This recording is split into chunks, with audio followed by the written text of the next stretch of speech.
Hi everyone, welcome to our channel mining technical.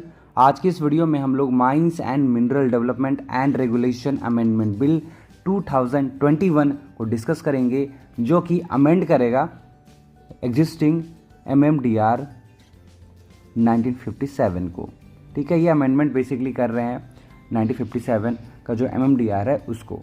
तो basically इस video में हम लोग ये जानेंगे कि कैसे, पहले तो हम लोग जान लेंगे कि क्या इसका प्रभाव पड़ने वाला है, ठीक है, पूरे माइनिंग सेक्टर पे, ठीक है, क्या क्या मेन चेंजेस हैं, ठीक है, उसके बारे में।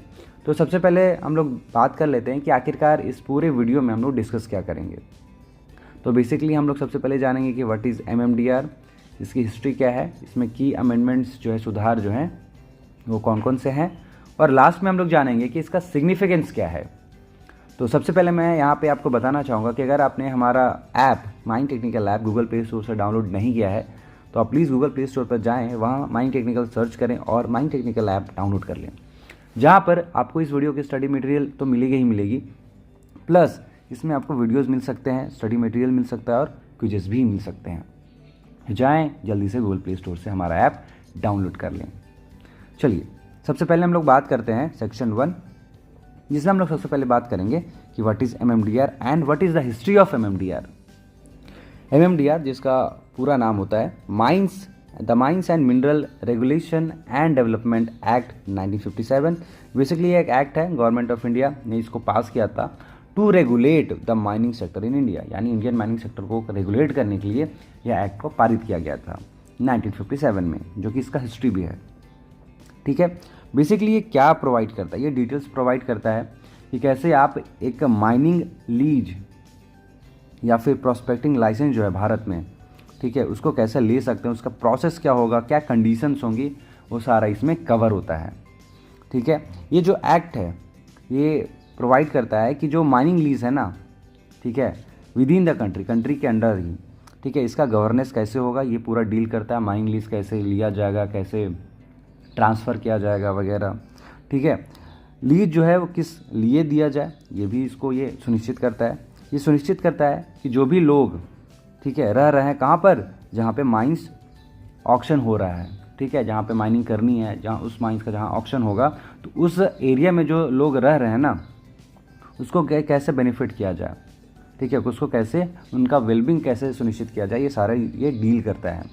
ठीक है, चलिए, इसके अलावा इसमें और भी इंफॉर्मेशन रहते हैं, जैसे कि प्रोस्पेक्टिंग लाइसेंस कैसे लिया जाए, माइनिंग लीज कैसे लिया जाए, कैसे ट्रांसफ़र किया जाए, लाइसेंस जो ले रहे हैं हम लोग या लीज जो ले रहे हैं वो मैक्सिमम कितना एरिया तक हम लोग ले सकते हैं, ये सब इसमें डील किया गया है। लाइसेंस की वैलिडिटी क्या होगी, ठीक है, लाइसेंस का रिन्यूअल कैसे होगा, डीएमएफ क्या होगा, एनएमईटी क्या होगी, और एटसेट्रा कई सारे बातों के बारे में यहाँ पे बताया गया है। तो यहाँ पे हम लोग जान लेते हैं कि व्हाट इज़ डीएमएफ। वैसे तो यहाँ पे मैं ज़्यादा चीज़ यहाँ पे नहीं बताऊँगा, बट बेसिकली मोर और लेस एक थोड़ा नटसेल में मैं बताना चाहूँगा कि डीएमएफ का फुल फॉर्म होता है डिस्ट्रिक्ट मिनरल फाउंडेशन। ठीक है, इसका फुल फॉर्म क्या होता है, डिस्ट्रिक्ट मिनरल फाउंडेशन। बेसिकली ये स्टेट गवर्नमेंट के अंदर आता है। ये एक बेसिकली ट्रस्ट है, ठीक है, जो कि नॉन प्रॉफिट बॉडी की तरह सेटअप किया गया है। नॉन प्रॉफिट बॉडी बेसिकली है। ये कहाँ पे काम करता है, या आप बोल सकते हैं ये कहाँ पे इसको इस्टेब्लिश किया जाता है, और बेसिकली उस एरिया में या उस डिस्ट्रिक्ट में, बेसिकली आप बोल सकते हैं डिस्ट्रिक्ट, वो उस डिस्ट्रिक्ट में इसको इस्टेब्लिश किया जाता है जहाँ पर माइनिंग, ठीक है, जहाँ पे माइनिंग क्या वर्क होता है, जहाँ पे माइनिंग का काम होता है ना, उस एरिया के लिए डिस्ट्रिक्ट मिनरल फाउंडेशन बनाया जाता है, ताकि उस एरिया में जो लोग रह रहे हैं, जो कि माइनिंग से क्या, कि चूँकि आपको पता है कि माइनिंग एक हज़ार्डस इंडस्ट्री है, काफ़ी सारा पोल्यूशन देती है, इन्वायरमेंट को डैमेज करती है, लाइफ ऑफ पीपल को भी डिग्रेडेट करती है आसपास के। ठीक है, तो जो भी लोग इससे प्रभावित हो रहे हैं माइनिंग से, तो उनको कैसे हम लोग कंपनसेशन के तौर पे बेनिफिट दे सकते हैं, ठीक है, उनका वेलबींग कैसे हम लोग मेंटेन कर सकते हैं, इसके लिए ये डीएमएफ इस्टेब्लिश किया जाता है। अब बात यहाँ पे ये भी आएगी कि डीएमएफ को जो फंड है वो कौन देता है। तो बेसिकली जो फंड है ना वो माइनर्स की तरफ से ही आता है। ठीक है, जो माइनर्स होते हैं ना, जो भी माइनिंग कर रहे होते हैं, उन्हीं के कंट्रीब्यूशन के से ही ये इसको फंड मिलता है। ठीक है, एनएमईटी क्या है, एनएमईटी है नेशनल मिनरल एक्सप्लोरेशन ट्रस्ट। ये गवर्नमेंट ऑफ इंडिया के अंतर्गत आता है। जो फंड होता है ये इस्तेमाल करते हैं कि इंडिया में जो भी एक्सप्लोरेशन और कैसे कर सकते हैं मिनरल को खोजने के लिए, वो इस्तेमाल होता है, इससे इसका पैसा। ठीक है, तो ये सब चीज़ें भी यहाँ पे एमएमडीआर डील करता है, और इसके अलावा और भी कई सब चीज़ें हैं। ठीक है, तो उसके बारे में बात नहीं करेंगे। सबसे पहले ये जान लेते हैं कि एमएमडीआर की हिस्ट्री क्या है। तो आपको पता है कि एमएमडीआर जो है 28 दिसंबर 1957 को ये पास किया गया था। ठीक है, इसके अलावा एमएमडीआर का अमेंडमेंट भी हो चुका है 2015 में और अभी 2021 में। ठीक है, इससे पहले भी और अमेंडमेंट हो चुके हैं, बट जो मेन अमेंडमेंट है उसके बारे में मैंने बोला कि जो मेन अमेंडमेंट था 2015 उसके बाद भी हुआ था, लेकिन इसके बाद हम लोग 2021 वाला अमेंडमेंट ही डिस्कस करेंगे। तो यहाँ पे सबसे पहले ये जान लेते हैं कि जो मेन फीचर्स था, ठीक है, 2015 का अमेंडमेंट में, उसमें क्या था। पहला था deemed extension of mining lease और दूसरा था प्रोस्पेक्टिंग लाइसेंस कम माइनिंग लीज। ये deemed extension of mining lease है क्या, ये प्रोस्पेक्टिंग लाइसेंस कम माइनिंग लीज है क्या, चलिए इसको आगे देख लेते हैं। ठीक है, तो चलिए यहाँ पे हम लोग जानेंगे कि what are the key features of 2015 amendments of MMDR. तो सबसे पहले हम लोग बात करते हैं deemed extension of mining lease. Deemed extension of mining lease का मतलब जो माइनिंग के लिए जो लीज है ना, उसको बढ़ा दिया गया था 2015 के अमेंडमेंट में। तो हमें बोला गया था कि जो मेटालिक हैं या फिर जो नॉन मेटालिक मिनरल हैं, दोनों metallic and non metallic minerals, जैसे कि आयरन और लीड हो गया, मैग्नीज ओर हो गया, जिंक हो गया, लीड, गोल्ड एटसेट्रा, उनकी जो लीज है ना उसको एक्सटेंड कर दिया गया to a period of 50 years. 50 सालों तक यहाँ पे एक्सटेंशन मिल गया है माइनिंग लीज को। ये 2015 मिला था। इसके बाद इसमें यह बोला गया था कि on the expiry of this lease, ठीक है, यानी जो लीज मिले हैं उनकी एक्सपायरी हो जाने के बाद, ठीक है, उनकी वैधता खत्म हो जाने के बाद, अगर ये जो लीज है, ठीक है, उन माइंस का, ठीक है, अगर ये लीज को रिन्यू नहीं किया जाता है, ठीक है, अगर इन्हें लीज को रिन्यू नहीं किया जाता है, तो जो कंसेशन है यानी लीज एरिया है, कंसेशन का मतलब लीज एरिया, वो क्या कर दिया जाएगा, वो ऑक्शन के लिए उसको फॉरवर्ड कर दिया जाएगा। ये इसमें बताया गया। तो आपको ये जानना है कि 50 साल तक मिला था 2015 में क्या माइनिंग लीज का एक्सटेंशन, 50 साल तक था माइनिंग लीज की वैधता। उसमें यही बोला गया था कि अगर एक्सपायरी हो जाता है लीज का और उसमें रिन्यूअल इसका नहीं होता है, तो फिर वो जो माइंस है उसको ऑक्शन में डाल दिया जाएगा। ठीक है, या फिर जो कंसेशन है यानी लीज एरिया है उसको ऑक्शन में डाल दिया जाएगा। इसमें बताया गया है। सेकेंड अमेंडमेंट क्या था? सेकेंड अमेंडमेंट था प्रोस्पेक्टिंग लाइसेंस कम माइनिंग लीज। बेसिकली इस अमेंडमेंट में नया कॉन्सेप्ट आया था 2015 में। पहले क्या होता था कि अलग अलग लाइसेंस अलग अलग फेजेस में मिलते थे। पहले रेकोसेंस परमिट मिलता था, फिर प्रोस्पेक्टिंग लाइसेंस मिलता था, उसके बाद फिर माइनिंग लीज। यहाँ पर पहली बार जो प्रोस्पेक्टिंग लाइसेंस है उसको माइनिंग लीज के साथ वहाँ पे ग्रांट करना स्टार्ट कर दिया गया या इंट्रोड्यूस कर दिया गया। किसके लिए? फॉर सर्टेन नोटिफाइड मिनरल्स, कुछ नोटिफाइड मिनरल्स के लिए, जैसे कि बॉक्साइट हो गया, आयरन हो गया, लाइमस्टोन हो गया, मैग्नीज हो गया एटसेट्रा। ठीक है, तो ये था मेन दो highlight feature of 2015 amendments of MMDR. चलिए अभी हम लोग बात कर लेते हैं कि 2021 का जो अमेंडमेंट बिल है, ठीक है, एमएमडीआर का, उसमें क्या की फीचर्स हैं, क्या की अमेंडमेंट्स है उसके बारे में। तो सबसे पहला है removal of restriction of end use of minerals, दूसरा है sale of minerals by captive mines, transfer of statutory clearance, उसके बाद है extension of leases to the government companies, condition for the lapse of mining lease etcetera. चलिए सबसे पहले बात कर लेते हैं removal of end use of mineral. इसका मतलब क्या है? यहाँ पे बोला गया है कि ये जो एक्ट है ना, ये जो बिल 2021 में पारित हुआ, उसमें ये पावर दी गई है सेंट्रल गवर्नमेंट को कि वो किसी भी माइन को रिजर्व कर सकती है, कोयला, लिग्नाइट, एटॉमिक मिनरल्स को छोड़कर, मतलब ये सब माइंस को छोड़कर दूसरे किसी भी माइंस को वो रिजर्व कर सकती है कि उसका लीज किया जाए through auction for a particular end of use. मतलब एक माइंस को, ठीक है, रिजर्व कर सकती है सेंट्रल गवर्नमेंट, ठीक है, for the particular end of use. इसका मतलब मान के चलिए कोई स्टील प्लांट है, ठीक है, उसके लिए एक आयरन और माइंस को ही उन्होंने रिजर्व कर दिया, तो इसको हम लोग बोल रहे हैं क्या, आपका एंड यूज ऑफ मिनरल के लिए क्या ऑक्शन जो है रिजर्व करना या लीज जो है वो रिजर्व कर देना। इस तरह के जो माइन रिजर्व कर दिए जाएंगे उनको क्या बोलेंगे? Captive mines. ठीक है, वो सरकारें सिर्फ कर सकती है, प्राइवेट एंटिटी नहीं कर सकता है। ठीक है, सरकार किसी माइन को रिजर्व कर सकता है other than coal, lignite and atomic minerals, ठीक है, थ्रू एन ऑक्शन, ठीक है, ऑक्शन के थ्रू ही कर सकता है, ऐसे नहीं कर सकता है। किसके लिए? For a particular and use, ठीक है। मान के चलिए स्टील प्लांट है, उसके लिए कोई आयरन ओर का माइन की ज़रूरत है, तो एक आयरन ओर का माइन जो है उन्होंने क्या है उसको रिजर्व कर दिया। तो इस तरह से और ये सेंट्रल गवर्नमेंट के पास ये पावर है, और इस तरह का जो रिजर्व किया हुआ माइंस है उसको हम लोग बोलेंगे कैप्टिव माइंस। इसके अलावा इसमें बोला गया है कि अब कोई भी माइन को पर्टिकुलर एंड ऑफ यूज के लिए रिजर्व नहीं किया जाएगा, मतलब सिर्फ केंद्र सरकारी कर सकती है, बाकी अब कब कोई भी, ठीक है, पर्टिकुलर एंड ऑफ यूज के लिए माइन को रिजर्व नहीं कर सकती। यानी एक बोल सकते हैं कि कैप्टिव माइंस का जो कॉन्सेप्ट है या फिर जो डिस्टिंक्शन बिटवीन मर्चेंट और कैप्टिव माइंस है, ठीक है, वो अब धीरे धीरे खत्म कर दिया जा रहा है। ठीक है, मर्चेंट माइंस क्या होता है वो भी जान लीजिए। ठीक है, मर्चेंट माइंस एक होता है और एक होता है कैप्टिव माइंस। ठीक है, मर्चेंट माइंस का मतलब होता है वैसे माइंस जो जिनके द्वारा प्रोडक्शन किया गया कोयला या मिनरल जो है वो ओपन मार्केट में बेच सकते हैं। कैप्टिव माइंस का मतलब होता है कि वैसे माइंस जो कि उनके द्वारा प्रोड्यूस किया गया कोयला या जो मिनरल है वो डायरेक्टली ओपन मार्केट में नहीं बेच सकते हैं, वो अपने ही यूज के लिए उसको इस्तेमाल कर सकते हैं। सपोज एक टाटा माइंस है, ठीक है, टाटा का स्टील मैन्युफैक्चरिंग यूनिट भी है, टाटा का माइंस भी है। तो टाटा क्या है कि अगर टाटा का कोई कोयला है तो वो ओपन मार्केट में उसे नहीं बेच सकता, वो क्या कर सकता है उसे अपने स्टील प्लांट में भेज सकता है कि नहीं। तो इसे हम लोग बोलेंगे क्या, कैप्टिव माइंस। ठीक है, जो ओपन मार्केट में अपना कोयला या जो मिनरल है, बेसिकली मिनरल शब्द सही रहेगा, वो नहीं बेच सकता है। ठीक है, तो यहाँ पे सेंट्रल गवर्नमेंट के पास पावर है कि कोयला, लिग्नाइट, एटॉमिक मिनरल को छोड़कर किसी भी माइन को रिजर्व कर सकती है कि उसका ऑक्शन हो, ठीक है, for a particular end of use, बाकी कोई भी ऐसा नहीं कर सकता है।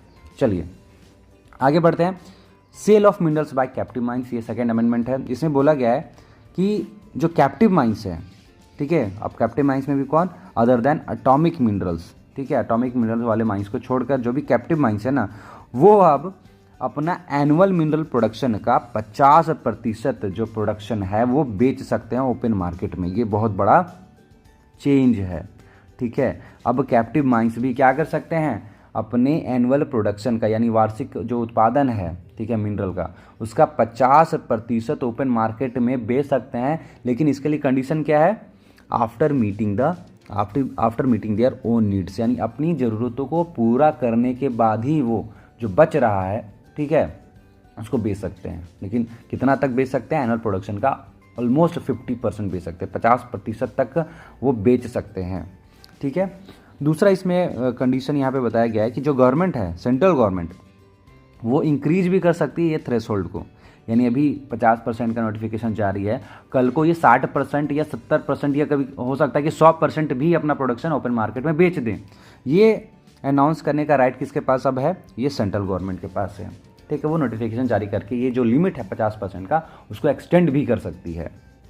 उसके बाद तीसरा इसमें चेंजेस क्या है, द लीजी विल हैव टू पे additional charges for the mineral sold in the open market. तो इस तरह का जो कैप्टिव माइंस का जो लीजी है, यानी जो जिसका माइंस है, जिसने लीज लिया है उस माइन के लिए, ठीक है, उसको अगर ओपन मार्केट में बेचना है तो उसके लिए कुछ एडिशनल चार्जेस भी देने पड़ेंगे। ठीक है, तो ये इसमें बताया गया है।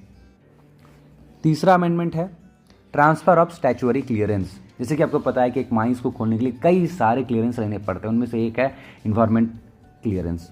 ठीक है, जो ministry of environment, forest and climate change के द्वारा दिया जाता है, और कई सारे क्लियरेंस भी होते हैं। ठीक है, बेसिकली मैं एक छोटा सा एग्जांपल ले रहा हूँ कि एक इन्वायरमेंट क्लियरेंस लेना होता है और इसे कई सारे क्लियरेंस भी लेने पड़ते हैं। जिसमें बोला गया है कि जो स्टैच्यूअरी क्लियरेंस है, वैधानिक क्लियरेंस है, ठीक है, वो अब ट्रांसफ़र हो सकते हैं। ठीक है, ट्रांसफ़र हो सकते हैं जो भी न्यू लीजी है उसको, मतलब एक ओल्ड लीजी है, ठीक है, उसने क्या लिया था, क्लियरेंस लिया था, सपोज इन्वायरमेंट क्लियरेंस लिया था। ठीक है, पहले होता क्या था, पहले होता ये था कि मान के चलिए एक ओल्ड लीजी है, ठीक है, और एक न्यू लीजी है। ठीक है, तो पहले होता क्या था कि जो न्यू लीजी है, यानी न्यू लीजी जो जिसने उस माइंस को ऑब्टेन किया है थ्रू ऑक्शन, उसको क्या करना पड़ता था, 2 साल के अंदर, जब से उसने लीज लिया है उससे 2 साल के अंदर, ठीक है, उसको क्या करना पड़ता था, फ्रेश, ठीक है, फ्रेश क्लियरेंस के लिए अप्लाई करना पड़ता था।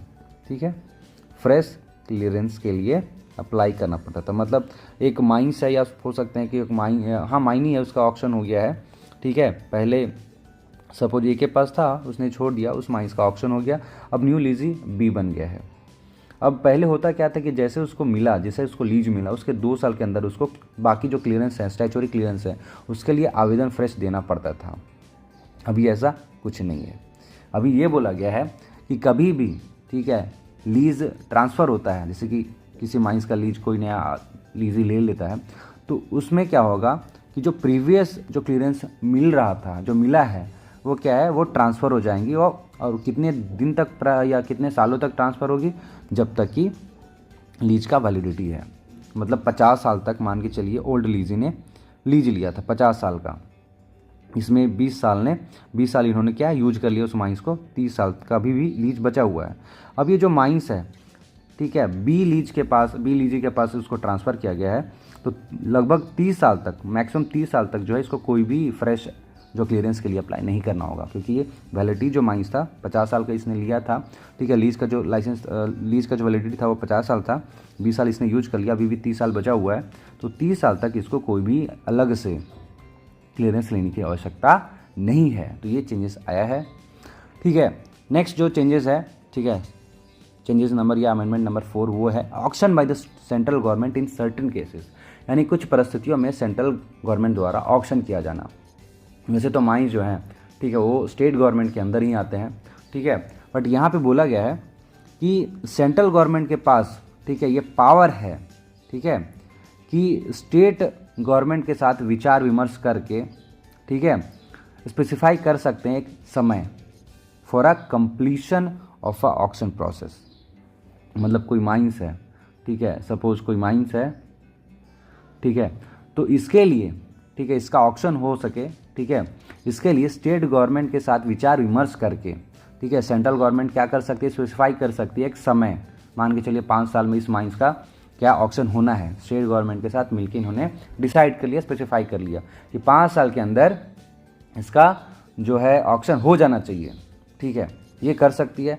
सपोज स्टेट गवर्नमेंट जो है वो इस ऑक्शन प्रोसेस को उस बताए गए टाइम पीरियड के अंदर कंप्लीट नहीं कर पाती है, तो फिर क्या होगा, जो ऑक्शन है ना, वो अब सेंट्रल गवर्नमेंट के द्वारा भी कंडक्ट किया जा सकेगा, ये इसमें बताया गया है। यानी कहीं ना कहीं अब जो माइंस है, जो कि बेसिकली स्टेट गवर्नमेंट का लिस्ट में आता है, कंट्रोल में आता है, उसमें अब सेंट्रल गवर्नमेंट की इन्वॉल्वमेंट भी आ रही है, ठीक है।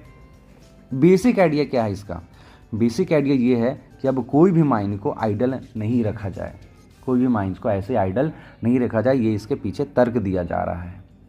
मैं फिर से रिपीट कर रहा हूँ, इस बिल में ये पावर दी गई है कि central government after consultation with state government ये स्पेसिफाई कर सकती है कि एक पर्टिकुलर माइंस के लिए या किसी माइंस के लिए ऑक्शन प्रोसेस के लिए कितना टाइम लगेगा, वो स्पेसिफाई कर देंगे। अगर स्टेट गवर्नमेंट इस स्पेसिफाइड टाइम इंटरवल के अंदर, ठीक है, अगर ऑक्शन कंप्लीट कर लेती तो वेल एंड गुड है, अगर नहीं कर पाती है तो स्टेट गवर्नमेंट ऑक्शन करा सकती है उस पर्टिकुलर माइंस का, ठीक है। चलिए अमेंडमेंट नंबर 5, इसमें बोला गया है allocation of mines with expired lease, ठीक है। तो इसमें क्या बोला गया है, the bill adds that mines whose lease has expired may be allocated to a government company in certain cases. मतलब क्या, चलिए कोई माइंस है सपोज, ठीक है, सपोज ये माइंस है, बोला गया है कि अगर इसका लीज एक्सपायर कर गया है, इसकी वैधता जो है लीज का ख़त्म हो गई है, तो वो माइंस जो है ना, वो सीधे गवर्नमेंट कंपनी को एलोकेट भी की जा सकती है, ठीक है। अब यहाँ पे गवर्नमेंट कंपनी क्या है, इसके बारे में यहाँ पे जानना होगा। तो अगर हम लोग बात करते हैं गवर्नमेंट कंपनी, तो इसका मतलब आपको कहाँ मिलेगा, इसका मतलब आपको मिलेगा कंपनीज एक्ट 2013 में, ठीक है, उसमें इसका डेफिनेशन आपको मिलेगा। और गवर्नमेंट कंपनी का डेफिनेशन इस एक्ट के अधीन जानने से पहले आपको ये जानना पड़ेगा कि what is paid up share, ठीक है, पेड अप शेयर किसे कहते हैं। तो किसी कंपनी का पेड अप शेयर का मतलब, ठीक है, पेड अप शेयर नहीं, पेड अप शेयर कैपिटल, ठीक है, पेड अप शेयर कैपिटल। तो बेसिकली अगर मैं बात करूँ किसी कंपनी का पेड अप शेयर कैपिटल, तो ये वैसा धन होगा, यानी वैसा कैपिटल होगा जो एक कंपनी अपनी स्टेक होल्डर से स्टॉक के बदले मिलता है उस पूरे कैपिटल को हम लोग बोलते हैं पेड अप शेयर कैपिटल। तो इसमें बोला गया है कंपनीज एक्ट 2013 में कि अगर किसी कंपनी का 51% या उससे ज़्यादा जो पेड अप शेयर कैपिटल है वो सेंट्रल गवर्नमेंट द्वारा, ठीक है, सेंट्रल गवर्नमेंट द्वारा हेल्ड किया जाता है, उसका जो पेड अप शेयर कैपिटल है वो मोर देन 51% या 51% सेंट्रल गवर्नमेंट के पास रिटेन है, या फिर स्टेट गवर्नमेंट या एक से ज़्यादा स्टेट गवर्नमेंट के द्वारा हेल्ड किया गया है, या फिर पार्शली सेंट्रल गवर्नमेंट और पार्शली एक या एक से ज़्यादा स्टेट गवर्नमेंट द्वारा हेल्ड किया गया है, तो उस कंपनी को हम लोग बोलेंगे क्या, गवर्नमेंट कंपनी। और इसके डेफिनेशन में जो इसकी सब्सिडरी कंपनी है ना वो भी शामिल होगी।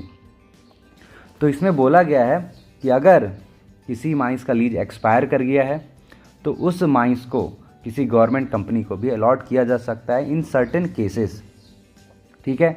वो क्या है उसको जान लेते हैं। तो ये जो केस है वो तब एप्लीकेबल होगा जब जो ऑक्शन प्रोसेस है ना for granting a new lease has not been completed.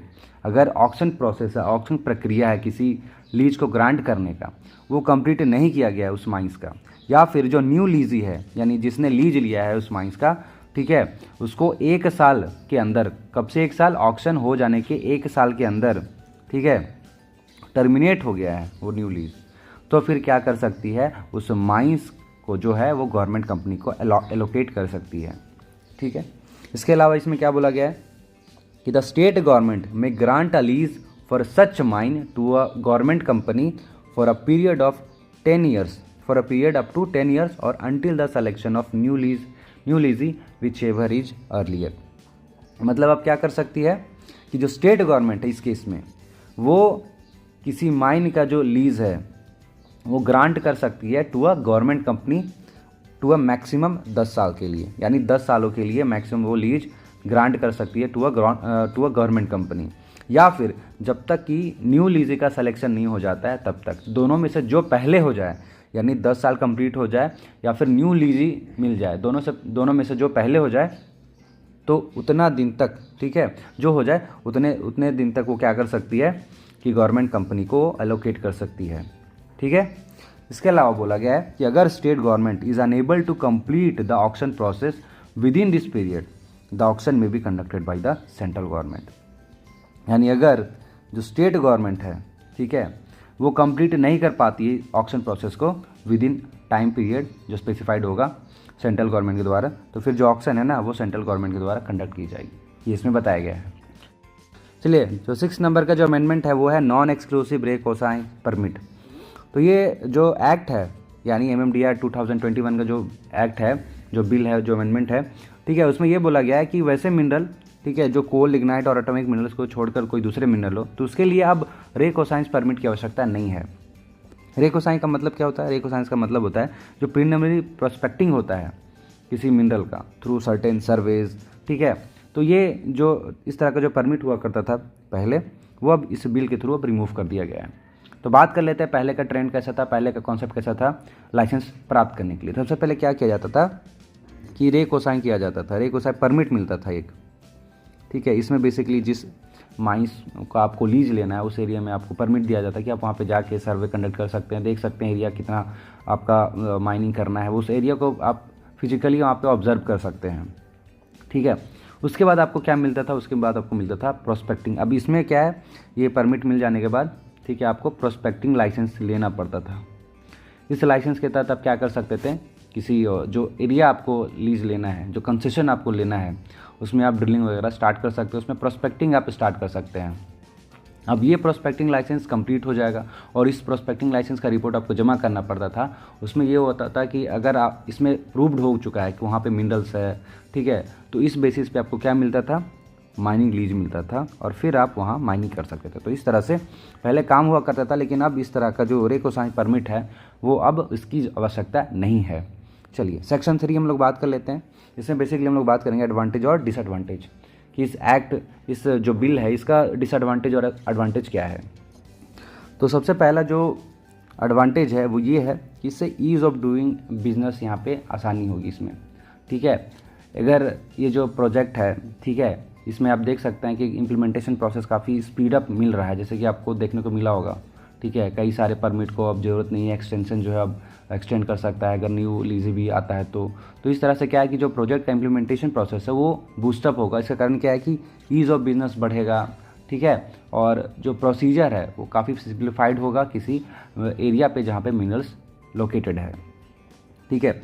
दूसरा जो मेन एडवांटेज है वो है एक्सेस टू हाई टेक्नोलॉजी, क्योंकि आपको पता है कि FDI का 100% जो है इंडिया में माइनिंग सेक्टर में, ठीक है, एक्सेस है।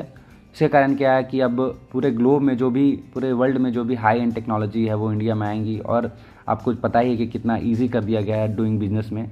इससे क्या होगा कि जो फॉरेन कंपनीज़ हो इंडिया में और बेहतर तरीके से यहाँ पे माइनिंग सेटअप कर पाएंगी, और जब बाहर की कंपनीज आएंगी तो बेसिकली अपने साथ क्या है, हाई एंड टेक्नोलॉजी भी लाएंगी। तो इससे क्या हो सकता है, इंडिया को हाई एंड टेक्नोलॉजी का फ़ायदा हो सकता है। तीसरा फ़ायदा क्या हो सकता है, ये हो सकता है कि इससे इंडिया जो है मोर एनर्जी एफिशिएंट बनेगा, और यहाँ पर कंपटीशन जो है वो काफ़ी क्रिएट होगा, और इससे क्या है कि कोल इंपोर्ट, ठीक है, कोयला का जो इंपोर्ट है उसमें भी गिरावट आएगी। पिछले साल की बात करी जाए तो पिछले साल इंडिया ने 235 मिलियन टन का कोल जो है वो इंपोर्ट किया था। ये तो हो गया एडवांटेजेस के बारे में। अभी हम लोग बात करते हैं कि व्हाट आर द डिसएडवांटेजेस, ठीक है। तो डिसएडवांटेज ये है कि जो कोल इंडिया लिमिटेड का जो मोनोपोली है वो इसमें थ्रेट साबित हो सकता है, इस तरह का अमेंडमेंट। इसके अलावा काफ़ी थ्रेट है ट्रिब्यूनल कम्युनिटीज़ का, क्योंकि अगर हम लोग बात करते हैं माइनिंग की, तो माइनिंग जहाँ पर फॉरेस्ट होता है वहीं पे सबसे ज़्यादा, फॉरेस्ट जो एरिया होता है वहाँ पे सबसे ज़्यादा इसमें होता है। तो बेसिकली अगर वहाँ पर देखी जाए तो वहाँ की जो लोग होते हैं काफ़ी ट्राइबल होते हैं, जनजातीय वहाँ पे समूह काफ़ी पाए जाते हैं, और वो जो माइनिंग जोन्स है उसके अंतर्गत वो काफ़ी वहाँ पे अपना जो है बसर करते हैं। तो जब भी इन एरियाज़ में माइनिंग जो है वो इंक्रीज होगी, उनका रिहैबिलिटेशन एंड क्या कंपनसेशन जो है वो अगेन बहुत बड़ा इशू होने वाला है, क्योंकि ऐसे लोग जो ऐसे ट्राइबल होते हैं वो प्रेफर करते हैं कि प्रकृति के नज़दीक हो गुजर बसर करना। अब चूँकि वहाँ पर माइनिंग इंडस्ट्री सेटअप होने वाली है तो वहाँ से अब लोगों को हटाया जाएगा और दूसरी जगह पे शिफ्ट किया जाएगा, तो इनसे ट्राइबल कम्युनिटीज़ का भी काफ़ी जो थ्रेट है वो उसमें आने वाला है। नेक्स्ट जो है वो है इन्वायरमेंटल कंसर्न डिसएडवांटेज, क्योंकि इस एक्ट के तहत क्या होगा कि जो माइनिंग सेक्टर है ना उसकी जो बेड़ियाँ हैं उसको एकदम खोल दी गई एक तरह से, जिसके कारण क्या है कि डेवलपमेंट, कंट्री के डेवलपमेंट के लिए तो ये ज़रूरी है, लेकिन इससे आपको पता ही है कि माइनिंग एक हार्मफुल क्या है, एक हार्मफुल ऑपरेशन है in point of view of environment, यानी पर्यावरण के हिसाब से माइनिंग चाहे एक हार्मफुल इवेंट है, तो इन्वायरमेंट का कंसर्न तो है ही है। इसके अलावा इसमें intervention of central government to state matters भी है, इसीलिए कई सारे जो स्टेट गवर्नमेंट है वो भी इसके खिलाफ आवाज़ उठा रहे हैं। जैसे आपको पता है कि ऑक्शन किसी माइंस का है, ये जो प्रोसेस है ना वो स्टेट गवर्नमेंट के अंदर ही आता है, ठीक है। अब इस नियम के कारण क्या है कि दो पॉलिटिकल पार्टी के बीच में, जो कि सेंटर में है और जो स्टेट में है, उनके बीच काफ़ी अस्पष्टता है। जैसे कि मैंने बताया यहाँ पे इसमें एक चीज़ और भी ऐड किया गया है, जो डिस्ट्रिक्ट मिनरल फंड था DMT, जिसके बारे में मैंने स्टार्टिंग बताया था। District mineral fund basically state government के अंदर ही आता है, ठीक है। इसमें क्या है कि सेंट्रल गवर्नमेंट का भी यहाँ पे इस बिल में एक्सेस है। इसमें ये बोला गया है कि सेंट्रल गवर्नमेंट अब डिस्ट्रिक्ट मिनरल फंड को कैसे यूटिलाइज करना है, ठीक है, ये भी इसमें अब डायरेक्ट कर सकती है। तो ये भी एक मैटर ऑफ कंसर्न है, यानी सेंट्रल गवर्नमेंट का स्टेट मैटर्स पे इन्वॉल्वमेंट है। तो कुल मिला के ये रहा इस वीडियो का एंड। अगर आपने हमें हमारे सोशल मीडिया प्लेटफॉर्म पे फॉलो नहीं किया तो आप हमें फॉलो कर सकते हैं on Facebook, Instagram and Twitter. अगर आपने हमारा यूट्यूब चैनल सब्सक्राइब नहीं किया तो प्लीज़ हमारे चैनल को सब्सक्राइब करें, इस वीडियो को लाइक एंड शेयर करें। टिल देन एज ऑलवेज, जय हिंद, जय भारत।